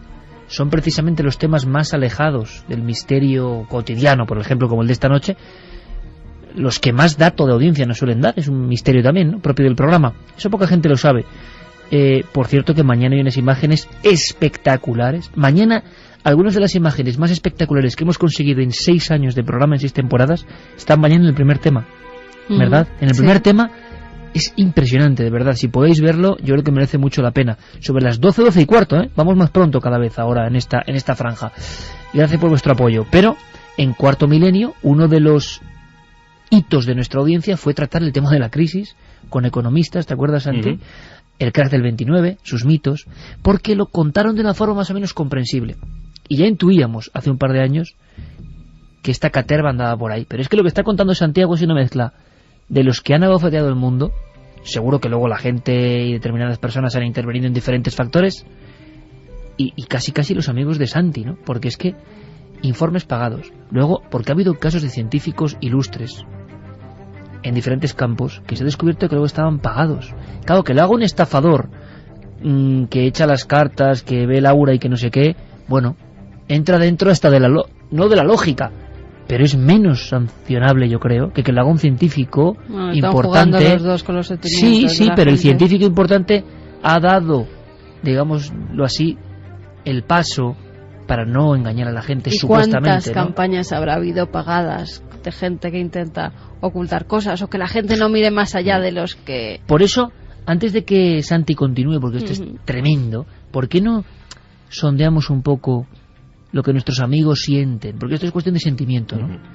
Porque estamos cargando, bueno, seguro que en España hay muchísimos problemas de todo tipo, pero es verdad que lo de la crisis financiera internacional es un fenómeno que mucha gente no sabe cómo va a ser esto.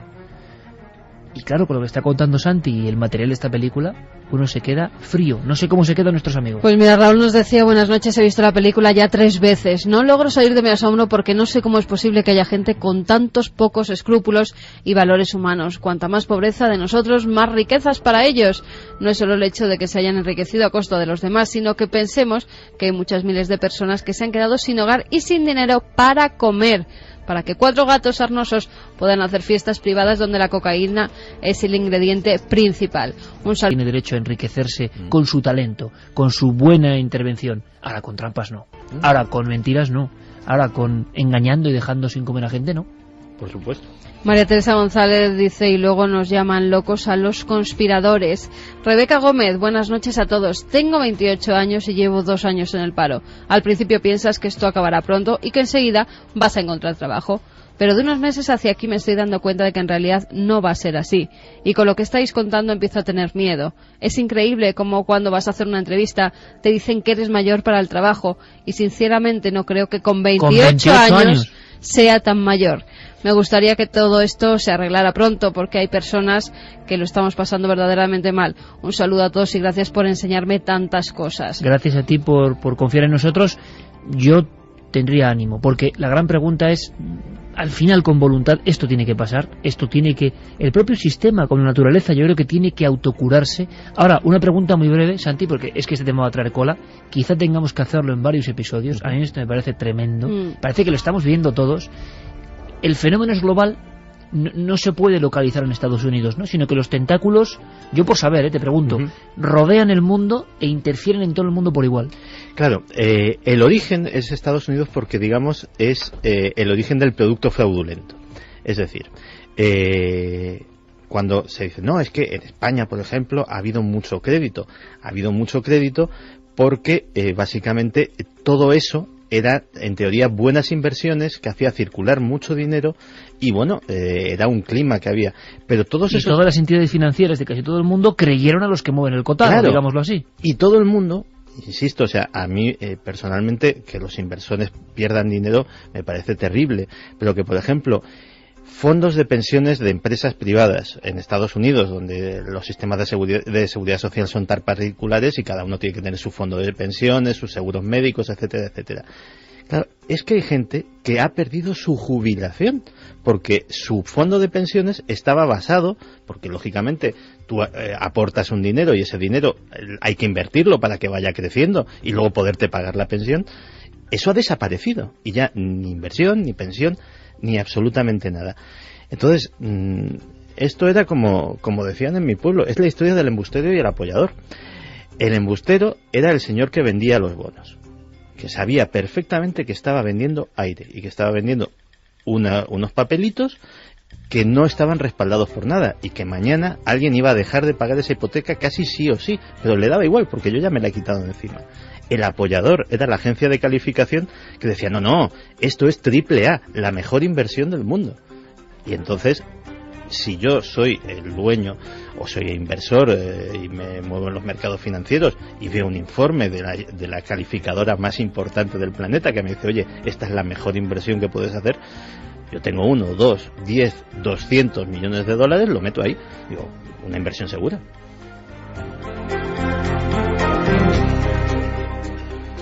Pues gente muy indignada. Juanma Navarro nos dice, ahora mi piso vale menos de lo que me costó y no puedo hacer nada. Cuando me lo vendieron costó mucho más de lo que debía costar y no me advirtieron. Dice, bueno, malditos y una...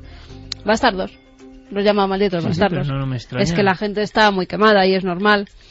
Nos dicen también José Ruz Sánchez, a ver que se me ha ido, porque a un ministro le sirven unos años en el cargo para poder tener una pensión vitalicia por encima de la del español medio.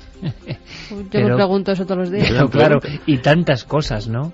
Tantas cosas que son, en fin, tremendas, y tantas estructuras que también causan algo de indignación, ¿no? Santi de Valencia pide, por favor, que repitamos el nombre del documental, que quiere proponerlo en su clase. Venga, vamos allá, Santi. Inside Job. Va a estar muy contento el director contigo, porque en España esto yo te digo que mañana va a ser un eco, porque sabemos, ¿no?, del impulso de Milenio, y si el trabajo está bien hecho hay que anunciarlo, Santi. Sí, y de hecho además ya está siendo uno de esos éxitos de boca a oreja, a lo mejor le hemos dado un buen empujón, pero para ser una película que es un documental, que no es una superproducción ni nada por el estilo, ya lleva un mes en las carteleras y parece ser que lo ha visto mucha gente, es decir, es una de esas cosas que se está convirtiendo poco a poco en un fenómeno social. Nos decían también, hola, lo que más miedo da de Inside Job es el final, ver dónde ha acabado esa panda de delincuentes. Me río yo del Bilderberg, nos decía Sergio desde Madrid. ¿Qué ha pasado? ¿Qué ha pasado? Pues habíamos dejado al señor Miskin con su falta de solidez del mercado, de los mercados financieros de Islandia, que claro, le preguntan que, bueno, oiga, que usted está poniendo esto en su currículum, dice, será una errata. Pues este señor sigue en su cátedra como tantos otros, y lo peor es lo que sucede con todos los responsables directos, pues el que se ha llevado 200, 300, 400 al año, insisto, o sea, no 200, 300, 400 millones de dólares de una tacada y me retiro. No, eso era al año, anual. Incentivos. Bien. Incentivos de la empresa. No ha pasado absolutamente nada. Cada uno sigue en su mansión, con sus 10 Maseratis, con sus 2 yates, sus 3 helicópteros, su villa en Tailandia, su campo de golf privado en Nevada. Te quiero decir, nadie ha sido procesado, nadie ha devuelto una peseta, nadie ha recibido ninguna sanción. Es más, algunos, y esto es una de las cosas más aterradoras del documental, alguno de ellos ha terminado de asesor del gobierno del mismísimo Obama.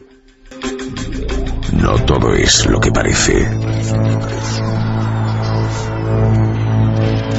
Milenio 3, Cadena Ser, Iker Jiménez.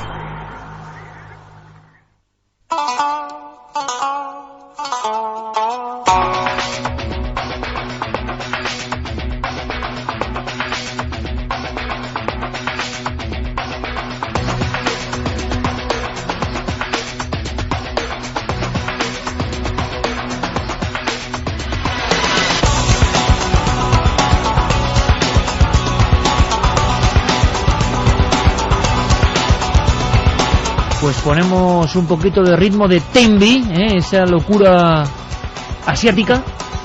Porque estamos en la que me torturas a veces en el coche. Sí, es tremendo Tembi, es tremendo. Es plena luz de la mañana.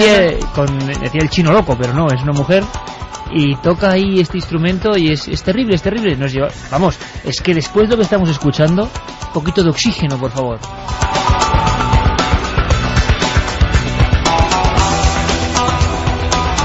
Queda un detalle antes de seguir En fin, me río por no llorar, por cierto, porque todos tenemos el zapatazo y la bofetada de la crisis y claro, tendrá muchos más motivos, porque si solo son estos tipos, bueno, es como para llevarlos a Marte. Santi, queda un detalle, a ver si me puedes contar en apenas un minuto, que tiene que ver con Islandia. Sí, porque ¿qué pasa en Islandia? Islandia es un país en el que todo esto sucede, pero a lo grande, con el agravante de que son solo 300.000 personas que de repente un empresario islandés empieza a comprar un equipo de fútbol, una empresa en tal sitio, empieza a fluir un dinero artificial y el país termina quebrando. ¿Pero qué ha sucedido? Pues los islandeses acaban de votar por segunda vez un referéndum con idéntico resultado. Rechazan pagar con dinero público la inmensa deuda contraída por sus bancos. Y uno podría decir, pues muy bien, porque tocan a cada uno casi lo que a una hipoteca de todos de nosotros. O sea, estamos diciendo un país realmente en quiebra. Claro, ¿se han convertido en un ejemplo para imitar? Pues resulta que no. Y eso que nos lo dicen en la película. Lo que han hecho es firmar su sentencia de muerte económica. Ese dinero se lo deben sobre todo a instituciones financieras de Reino Unido y Holanda, que amenazan con llevar al país a los tribunales directamente y que se olviden además de lograr su apoyo para entrar en la Unión Europea.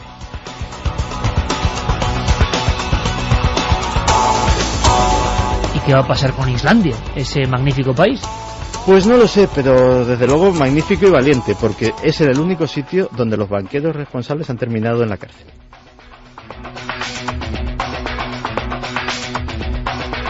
Macarena nos dice: hola mis queridos amigos, soy Maca, yo creo que el dinero no desaparece, solo cambia de sitio. En tan poco tiempo... Como la energía, ¿no?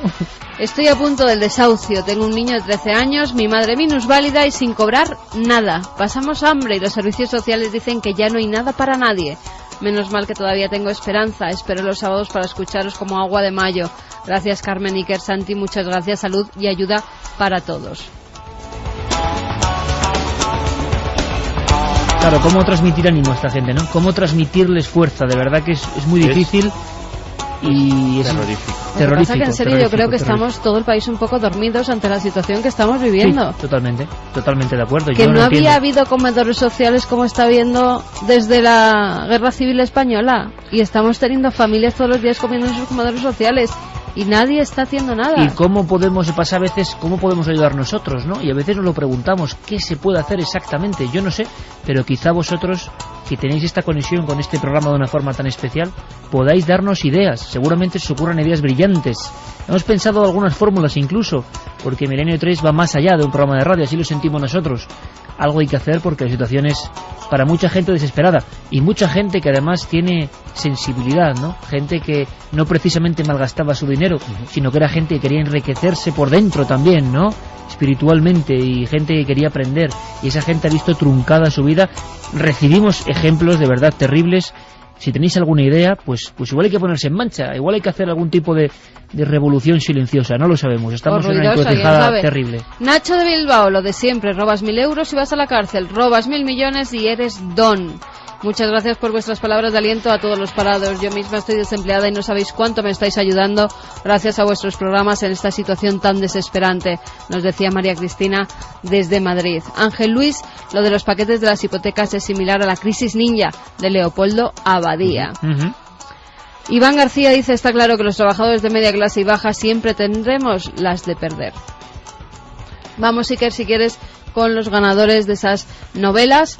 Eva, desde Las Matas, es una de las ganadoras, nos decía: buenas noches milenarios, me parece muy atractiva la imagen de grupos reunidos por el interés de tratar sobre el espiritismo y que socialmente estuviese aceptado y visto con naturalidad. Otro de los libros es para Pepe, que decía que su madre cuenta algo parecido de una señora de su pueblo, Villarejo de Fuentes, en Cuenca. Su madre se le apareció después de muerta por una promesa, la ropa de la cama se le iba hacia atrás sola. Y el último es para Vanessa Vigorra, que nos decía: cuando era pequeña mi abuelo solía llevarme de vez en cuando a la casa deshabitada donde anteriormente había vivido mi bisabuela con 3 de sus 11 hermanos fusilados después de la Guerra Civil. Mi habitual escepticismo me lleva a pensar que era simple autosugestión por mi parte, pero recuerdo una sensación muy extraña, como de una presencia invisible. Por cierto, que hemos pasado por Cuenca, así de refilón, y queremos mandar un abrazo porque hemos sentido un cariño indescriptible en todos los ámbitos, en todos los museos, en todos los lugares, todo el mundo con un cariño muy especial, y a la gente de Cuenca le mandamos nuestro abrazo fraternal, auténtico y milenario. Mañana nosotros estamos en la televisión, que es, bueno, pues el otro lugar donde desenvolvemos nuestro periodismo, ¿no?, tan peculiar y tan particular, y siempre acordándonos de tanta gente que es parte de nuestra familia, que está al otro lado, que está pasándolo muy mal. Santi, nos comprometemos a ello, Santi, todo lo que vayamos investigando sobre esta historia lo iremos contando. Ha habido un dossier sobre fenómenos, entre comillas, de esos que la gente dice, uy, qué miedo, pero sin duda, lo ha contado Santiago Camacho sobre la crisis financiera y sus, entre comillas, responsables. Eso sí que da miedo, eso da miedo de verdad, eso es atroz. Santi, gracias por la lección. En 7 días más, mañana en la tele, por supuesto. Mañana en la tele, en un entorno muy particular. Muy particular. Santi, gracias. Mañana hay unas imágenes de gente que, fíjate, podemos quedar con ese ejemplo, a pesar de todo, con el impulso que tuvo el primer homínido, quisieron ir más allá. Hay algo, por fortuna, en el corazón del ser humano que, por muy dificultosa que sea la circunstancia, lo obliga a dar el paso, a ir más allá. Misterio, viajeros y ciencia. Se unan todos, Iker, para dar unas imágenes espectaculares. Mañana sobre las 12 en Cuarto Milenio. Os dejamos con todas las noticias, y a pesar de la dificultad, a pesar del miedo real, amigos, ánimo, fuerza, intentad ser muy felices.